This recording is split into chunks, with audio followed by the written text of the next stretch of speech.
मैं किशोर शर्मा आप ही के चैनल सनातन पूजा में आप सबका हार्दिक स्वागत करता हूं। आज हम आपको एक नया टॉपिक लेकर के आए हैं जिसका नाम है संतान विहीन योग और चाइल्डलेस योग। इस योग में हम आपको बताएंगे ऐसा क्या कारण होता है कि कुछ दंपति, कुछ जातक जीवन सारा संतान विहीन होकर के रहते हैं और संतान के लिए जीवन सारा तड़फते रहते हैं और उन्हें संतान नहीं मिलती है। डॉक्टर्स के पास में वे बहुत ट्रीटमेंट भी कराते हैं, इलाज भी कराते हैं और डॉक्टर्स उनको फिट बोलते हैं, फिर भी उनको संतान नहीं होती है। तो क्या एस्ट्रोलॉजी में इस तरह के योग संभव हैं या जिनसे हम जान सकते हैं कि इस जातक को या इन दंपतियों को संतान क्यों नहीं हो रही है या वो संतान विहीन क्यों है या उनको संतान होगी? यदि संतान होगी तो क्या पुत्र होगा या पुत्री होगा?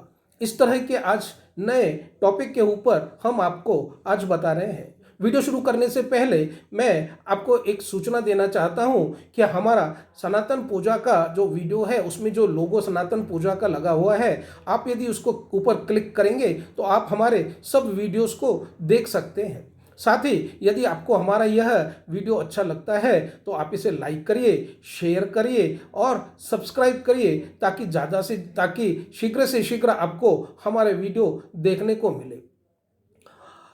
बहुत सारे डॉक्टर्स के पास में ऐसे दंपति घूमने के बाद में भी, ट्रीटमेंट करने के बाद में भी उनका हाथ खाली रहता है और वह जीवन सारा संतान विहीन होकर के रहते हैं।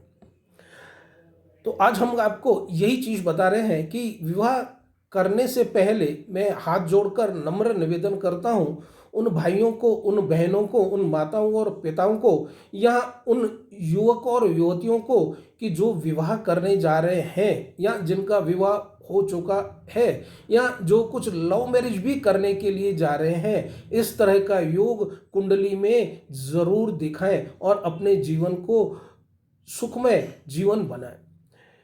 विवाह करने से पहले कुछ माता पिता या जो शादी करने जा रहे हैं वे विवाह कुंडली का मिलान कराने के लिए जाते हैं या विवाह कुंडली को मिलान कराने के लिए पास में किसी एस्ट्रोलॉजर के पास में भेजते हैं।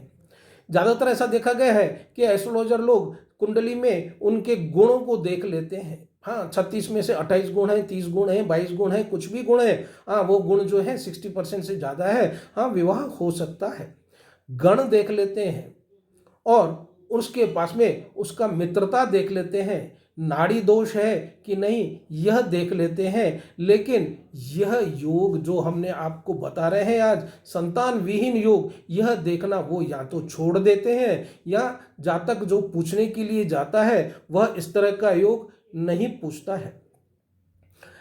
एस्ट्रोलॉजी के हिसाब से 27 नक्षत्र होते हैं। इन 27 नक्षत्रों में से 8 नक्षत्र पुरुष होते हैं, 16 नक्षत्र स्त्री नक्षत्र होते हैं और 3 नक्षत्र जो होते हैं वे नपुंसक होते हैं। नपुंसक का मतलब इम्पोर्टेंट। ऐसे नक्षत्र यदि 27 में से यदि ऐसे 3 नक्षत्र होते हैं या 27 जातकों के बीच में यदि ऐसे 3 नपुंसक नक्षत्रों वाले लोग हैं तो 100 में से कम 10 से 12 लोग ऐसे होंगे जो संतान विहीन होंगे, जिनको चाइल्डलेस योग होगा। यह सिर्फ इसी कारण से नहीं होता है कि वह इस तरह के नक्षत्र में जन्म लिए हैं, लेकिन उसके साथ साथ उनके क्या ग्रह भी उपस्थित हैं जो उसकी वजह से उनको यह दुख देखना पड़ रहा है। कुछ स्त्रियां बच्चे के लिए जिंदगी भर तड़पती हैं और संतान विहीन भी रहती हैं। डॉक्टर्स का ट्रीटमेंट करने के बाद में भी उनका हाथ जो है वह खाली ही रहता है। आज सबसे पहला योग यह हो सकता है, जब हम कुंडली दिखाते हैं, कुंडली चेक करते हैं तो सबसे पहले विवाह के लिए जन्म कुंडली में 7वां जगह जो होती है, 7वां प्लेस जो होता है, जातक का 7th हाउस जो होता है वह विवाह का होता है, पार्टनरशिप का होता है, हमारी इंद्रियों का होता है, सेक्सुअल और शारीरिक संपर्क का होता है। शुक्र ग्रह वासना और संभोग का भी कारण होता है।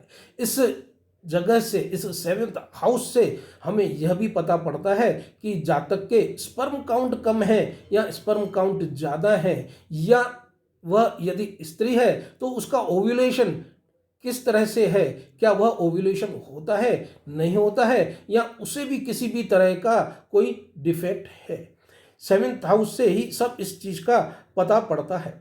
7th हाउस में यदि 2 नंबर की राशि यानी वृष राशि, 7 नंबर की राशि यानी तुला राशि, इन दोनों राशियों का स्वामी शुक्र होता है, और इस पर शुक्र पर या 7th हाउस पर यदि शनि की दृष्टि हो और शनि के साथ में बुध विद्यमान हो, और या उनकी दृष्टि 7वें घर के ऊपर पड़ती हो, तो इस तरह का योग बनता है। इसमें वह जातक संतान विहीन होकर के रहता है। दूसरा, 7th हाउस में शुक्र ग्रह प्रेजेंट हो और 10th हाउस में शनि और बुध प्रेजेंट हो। ऐसा माना जाता है कि बुध चाइल्ड है, एक नव युवक है, और शनि वृद्ध है। इस तरह से दोनों बुध और शनि एक नपुंसक ग्रह भी माने जाते हैं। यदि यह 7th हाउस में हो और इनकी दृष्टि 10th हाउस में हो, यदि 7th हाउस में शुक्र हो और 10th हाउस में शनि और बुध विद्यमान हो, तो भी इस तरह का योग बनता है। यदि तीसरा कारण यह भी हो सकता है, यदि आपका लग्न अनिवन हो। अनिवन का मतलब यह होता है 1, 3, 5, 7, 9 नंबर उसमें हो, और चंद्रमा और शुक्र भी विषम राशि में उपस्थित हो, और नक्षत्र भी उनका यदि नपुंसक ही हो, तो इस तरह का भी योग बनता है। ऐसे जातक संतान विहीन होकर के रहते हैं। चौथा कारण यह भी हो सकता है, शनि और शुक्र 8th हाउस में प्रेजेंट हो, साथ में हो, तो भी 50% की चांसेस होते हैं कि उनमें यह संतान विहीनता का योग देखा जा सकता है। तीसरा अंतिम कारण यह भी हो सकता है, शुक्र जहां पर भी बैठा हो और उसमें 6th या 8th हाउस में शनि बैठा हो या बुध बैठा हो, तो भी इस तरह के योग बनते हैं, और वह जातक संतान विहीन होकर के ही सारा जिंदगी व्यतीत करता है।